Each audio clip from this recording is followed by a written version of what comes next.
Olá, tudo bem?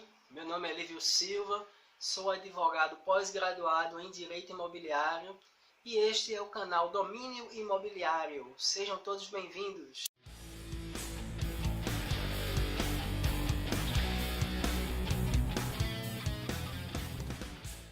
Hoje vamos falar do condomínio urbano simples, mais uma novidade trazida pela Lei 13.465 de 2017. Vejamos o que diz o artigo 61 da referida norma. Bem, pessoal, assim diz o artigo 61 da referida lei.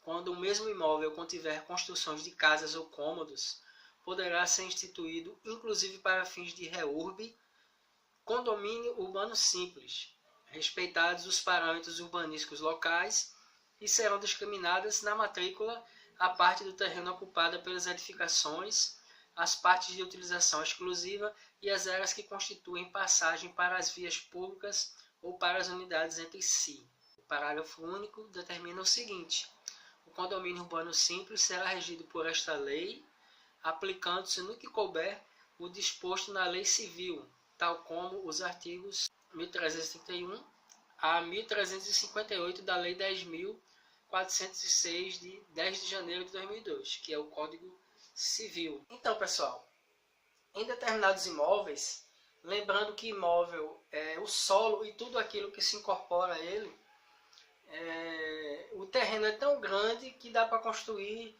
por exemplo, mais uma casa, mais duas casas no mesmo terreno onde já tem uma edificação construída.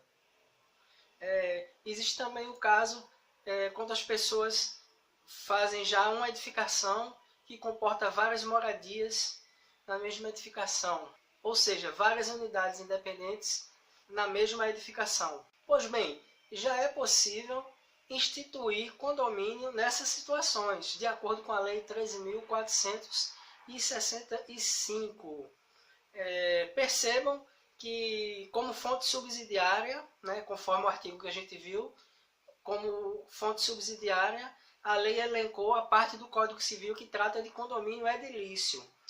Não podemos deixar de esquecer que, mesmo que não tenha sido feita a referência imediata na lei, a Lei 4.591, ela também entra nesse pacote, porque ela é uma fonte subsidiária à parte do Código Civil que trata de condomínio. O Código Civil não revogou totalmente essa lei. Naquilo que se aplica ao condomínio que não vai de encontro ao Código Civil, ela pode ser aplicada. E nesse caso também. O artigo 62 da referida lei trata sobre a instituição do condomínio urbano simples. Ele determina que a instituição do condomínio urbano simples será registrada na matrícula do respectivo imóvel, na qual deverão ser identificadas as partes comuns ao nível do solo, as partes comuns internas da edificação, se houver, e as respectivas unidades autônomas, dispensada a apresentação de convenção de condomínio. Portanto, vemos que as partes comuns já são registradas na matrícula do imóvel. Lembrando que a lei dispensou a apresentação de convenção,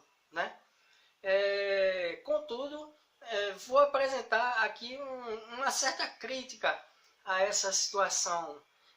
Pois, a exemplo do condomínio edilício, o incorporador, quando vai registrar no cartório, ele é obrigado a apresentar a minuta da convenção do condomínio. Pois bem, pessoal, se durante todo esse tempo que existe condomínio edilício no Brasil, e o incorporador ele é obrigado a registrar essa minuta no cartório, ainda existem vários condomínios, eu mesmo conheço muito, já tive contato, que não tem a convenção, só tem a minuta da convenção que foi apresentada inicialmente. Então, se com essa obrigação o pessoal já não fazia a convenção, imagina sem obrigação nenhuma de regulamentar. Então fica aí a dica para talvez o legislador olhar com mais atenção esse ponto. E quem sabe reverter isso, legislar revertendo essa situação. Vamos falar sobre a matrícula das unidades autônomas. Lá no parágrafo 1º do artigo 62, determina-se o seguinte: após o registro da instituição do condomínio urbano simples, deverá ser aberta uma matrícula para cada unidade autônoma, a qual caberá, como parte inseparável, uma fração ideal do solo e das outras partes comuns, se houver, representada na forma de percentual. Já o parágrafo 2º determina o seguinte: as unidades autônomas constituídas em matrícula própria poderão ser alienadas e gravadas livremente por seus titulares. Bem, pessoal, como vimos agora, percebemos que o legislador tomou cuidado de determinar, de que a lei determinasse que fosse aberta a matrícula para cada unidade independente, para cada unidade autônoma, de forma que as mesmas podem ser alienadas, ou seja, vendidas. Dessa forma, ele criou uma nova forma de propriedade, nova espécie. O condomínio edilício é uma espécie de propriedade, uma forma de propriedade. E agora tem também o condomínio urbano simples. O parágrafo 3º do artigo 62 dispõe o seguinte: nenhuma unidade autônoma poderá ser privada de acesso ao logradouro público. Já o parágrafo 4º fala sobre o seguinte: a gestão das partes comuns será feita de comum acordo entre os condôminos, podendo ser formada por meio de instrumento particular.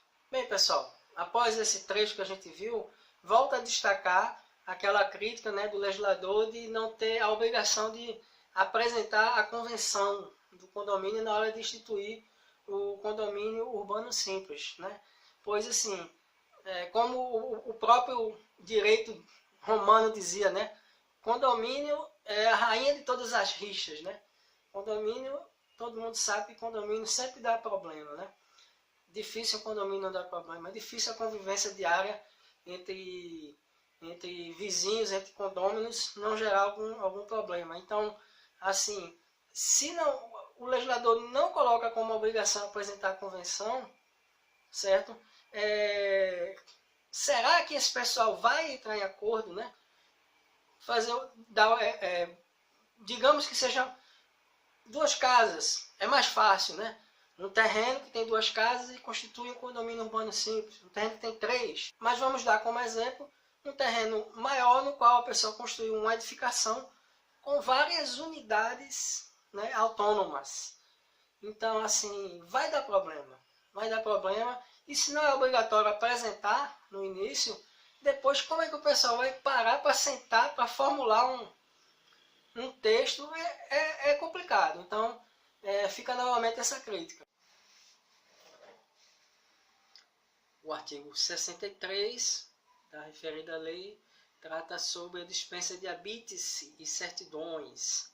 Ele diz o seguinte: no caso da REURB-S, que é a regularização fundiária urbana de interesse social, a averbação das edificações poderá ser efetivada a partir de mera notícia, a requerimento do interessado, da qual constem a área construída e o número da unidade imobiliária, dispensada a apresentação de habites e de certidões negativas de tributos e contribuições previdenciárias. Bem, tal dispensa justifica-se porque a regularização fundiária prevista na Lei 13.465 de 2017 dispõe de alguns objetivos que devem ser observados pela União, Estados, Distrito Federal e municípios.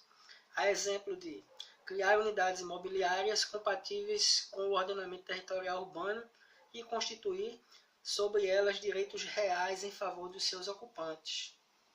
Ampliar o acesso à terra urbanizada pela população de baixa renda, de modo a priorizar a permanência dos ocupantes nos núcleos urbanos informais regularizados.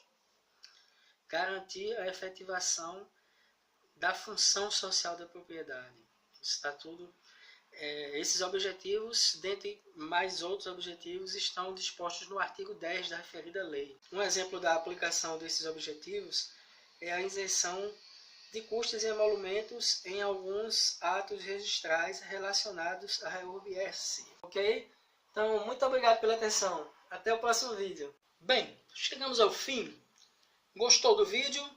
Deixe o seu like abaixo e em caso de dúvida ou sugestão, é só entrar em contato com o e-mail disponível nas descrições. Um forte abraço e até o próximo vídeo.